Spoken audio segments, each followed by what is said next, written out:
즉 자아의식적 자유가 무엇인지를 아는 것이 진정한 시대정신일 수도 있습니다.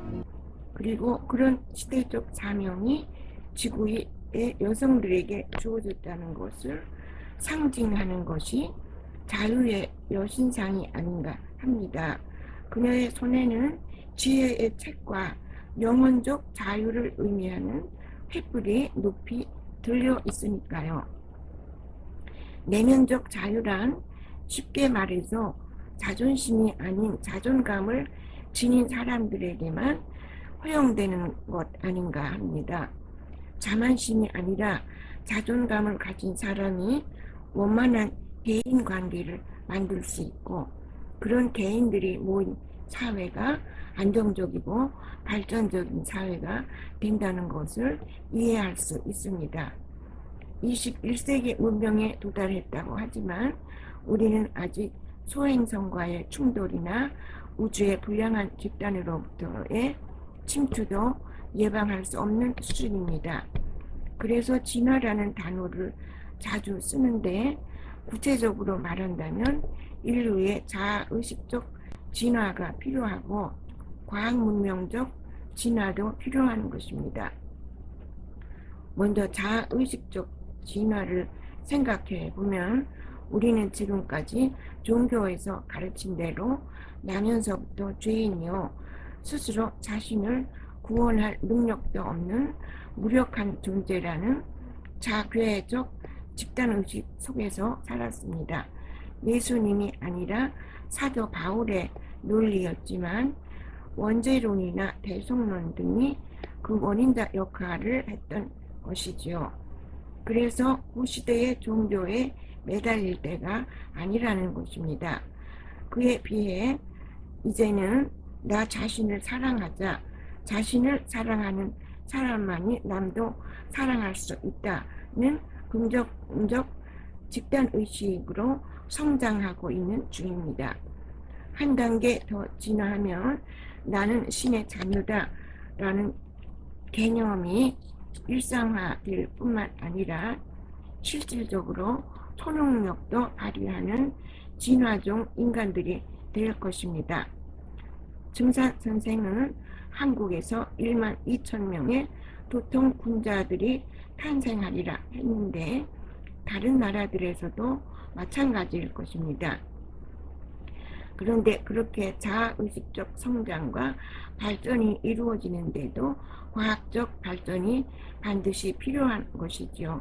왜냐하면 지구 자기장과 의식적 깨어남은 밀접한 관계가 있기 때문이라고 합니다.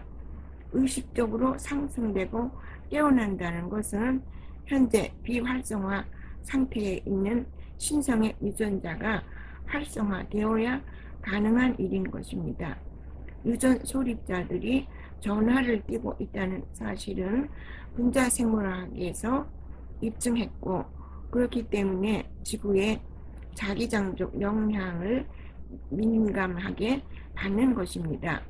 성명이란 내재적 신성의 유전자가 깨어난 상태를 의미하고, 동양에서 말하는 도통이라는 것도 같은 뜻입니다. 에덴 동산에 밤이 없었다는 것은 그곳에 인공 태양이 있었음을 의미합니다. 그런데 증산경전에서도 다음 시대에는 고을마다 옥등이 하나씩 있을 것이라 했습니다. 역시 인공 태양을 의미하는 것이며, 인간의 육체는 환골탈태, 즉 몸집이 커지고 임신과 해산의 고통이 사라지며 신선 같은 존재들이 된다 했습니다. 지금 선진국들은 모두 핵 융합 에너지 개발에 올인하고 있는데 40년 후를 목표로 하고 있다고 합니다. 그때쯤이면 지구도 과학적 천국 건설에 성공하게 됨을 의미하는 것이지요.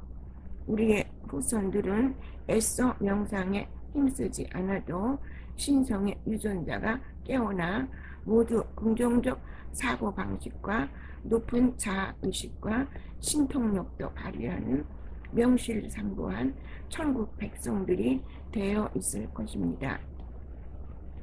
지금처럼 가축이든 사람이든 전염병에 시달리고 기상이변이 악화되며 식량 생산 감소에 의한 전쟁이라도 발생한다면 인구 증가는 멈출 수도 있을 것입니다. 이렇게 어려운 시대라도 앞에 보이는 희망만 있다면 파도에 흔들리는 배가 전복되는 일은 없을 것입니다. 즉 지구가 원시 행성으로 추락하는 일은 없어야 하고, 그러나 막다른 골목에 이른 환경 문제 때문에 언젠가는 지구로부터 대피해야 하는 상황이 벌어질 수도 있을 것입니다. 그때를 대비해서 지구 내부 세계에 지하 땅굴이 아니라 아갈타 왕국이라는 내부 세계에 임시 피난처를 준비하고 있다는 뉴에이지 소식은 오래전부터 약속된 이야기입니다. 이것은 저 위대한 중앙우주에서 지구의 21세기적 구세주로 파견되신 몬드런선 판사께서도 확인해 주신 대피 정책입니다. 기성세대는 그 전에 모두 죽을 것이지만 그래도 후손들을 위해서 이런 뉴에이지 소식들은 그들에게 전달되어야 하는 것 아닌가요? 아니면 때가 지난 옛 종교의 목을 매야 할까요? 재림 예수인 그리스도 산한다님은 이렇게 강조했습니다. 머지않아 모든 교회와 사원들은 명상과 묵상을 통해 자신의 정신적 에너지를 고양시키는 법을 가르치는 장소가 될 것이라고요. 그런데 문제가 되는 것은 전쟁과 테러가 끊이지 않고 반외계주의자들에 의해 대문을 걸어 잠그고 있기 때문에 그분들이 우리를 도우러 올 수가 없다는 것입니다. 이 아비규와 같은 세상에 내려와 죽음을 무릅쓰고 우리를 도와줄 우주인은 없지 않겠습니까? 지구원죄는 우리 자신의 어두운 판단력과 종교적 의존심리 때문일 것입니다. 예수님과 붓다님, 그분들은 실력에서나 지구를 사랑하는 마음에서나 우리의 지원군이 되어줄 수 있는데 왜 그런 소식은 들려오지 않을까요? 그분들이 지구의 훌륭한 스승으로 왔다 가긴 했지만 지구의 운명과 관련해서 중대한 사안들은 행성 자결권에 맡겨져야 하기 때문이 아닌가 합니다. 또 우리 스스로 우리의 내부적 문제들을 해결하지 못하고 외부의 도움에 의존한다면 누가 우리의 자결권을 인정해 주겠습니까? 그래서 우주인 알렌의 충언을 다시 소개합니다. 영적 과학 혹은 정신적 과학이란 인간의 신에 대한 과학이며 사회적 과학이란 인간의 이웃과의 관계에 대한 과학입니다. 이런 과학들이 발전을 일으켜야 자신의 발명품을 올바로 사용할 수 있게 됩니다. 지구상에서 현재 가장 중요한 것은 여러 국가와 국민들 사이의 이해입니다. 그러나 우리는 이와 같은 우리의 관점을 당신들에게 강요하지는 않을 것입니다. 여러분이 하나의 전체로 할일되지 않는 한, 그리고 대부분의 지구인들이 그것을 원하고 있다는 뚜렷한 증거가 있을 때까지 우리는 대중 앞에 나타나지 않을 것입니다. 이 행성은 태초부터 우주의 통치권에 의해 개척된 행성이라는 사실을 심판의 컴퓨터가 증거하고 있습니다. 아카식 기록이라고도 하는 그 컴퓨터는 전체 과학 우주를 하나의 빅데이터에 연결시키는 살아계신 하나님, 파파소스 하나님의 통치 기구인 것입니다. 이런 사실을 잘 아는 증산 선생이기에 아래와 같이 예고해 주신 것입니다. 목사가 믿는 하나님이나 중들이 가르치는 부처가 본래는 하나로 돼 중생을 잘못 인도하면 천지의 원주인도 자리를 잡지 못한다. 어느 지역, 어느 나라든 이 시대는 민족과 국가도 뛰어넘을 수 있는 21세기적 사고방식이 필요한 시대입니다. 하늘의 도시, 즉 재림 산호군에서 지구를 내려다보시는 우주의 손님이자 지원군들에게 지구는 작고 둥근 행성일 뿐입니다. 동서양을 분리해서 보기가 더 어렵고 종교적 편파심은 지구를 분열시킬 뿐임을 강조하십니다. 종교는 인간을 위해 주어진 교육 정책이지 인간이 종교를 위해 존재하는 것은 아닙니다.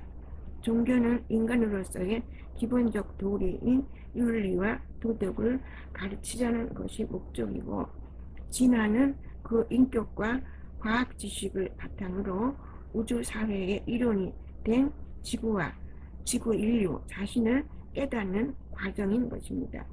종교가 인류의 의식적 성장에 도움을 주기 위해서는 종교 스스로 정체성의 재확립이 필요합니다.